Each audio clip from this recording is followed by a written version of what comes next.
ভারতীয় সিনেমা জগতে আবারও নতুন বিতর্কের জন্ম দিল ধুরন্ধর 2 দ্য রিভেঞ্জ। বক্স অফিসে দারুণ সাফল্য পেলেও এবার এই সিনেমাকে নিয়ে সরব হয়েছেন ভারতের লোকসভা সদস্য এবং এআইএমআইএম প্রধান আসাউদ্দিন ওয়াইসি।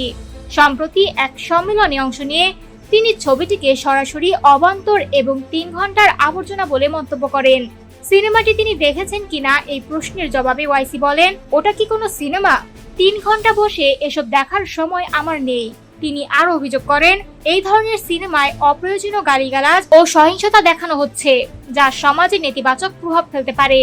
দর্শকদের উদ্দেশ্যে প্রশ্ন ছুড়ে দিয়ে তিনি বলেন, এসব থেকে সময় নষ্ট করার কি দরকার? উল্লেখ্য, ধুরন্ধর ফ্র্যাঞ্চাইজি নতুন নয় বিতর্কে।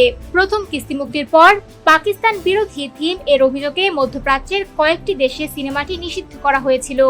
গত 19 মার্চ মুক্তি পাওয়া দ্বিতীয় কিস্তি ধুরন্ধর 2 দ্য রিভেঞ্জকেও ঘিরে উঠেছে নতুন বিতর্ক।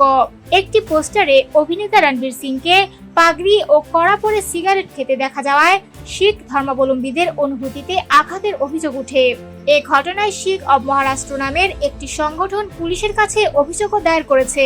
তবে এসব অভিযোগের জবাবে ছবির প্রযোজক আদিত্য ধর বলেন, শিখ সম্প্রদায়ের প্রতি তার গভীর শ্রদ্ধা রয়েছে এবং ছবিটি যথেষ্ট সংবেদনশীলতার সঙ্গে নির্মাণ করা হয়েছে।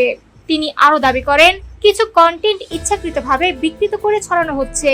ছবির কাহিনীতে রণবীর সিং অভিনয় করেছেন এক ভারতীয় গুপ্তচরের চরিত্রে, যার নাম জাসকির সিং রাঙ্গি, একজন শিখ যিনি পারিবারিক প্রতিশোধ নিতে গিয়ে জেলে যান এবং পরে পাকিস্তানি গুপ্তচর হিসেবে মিশনে নামেন।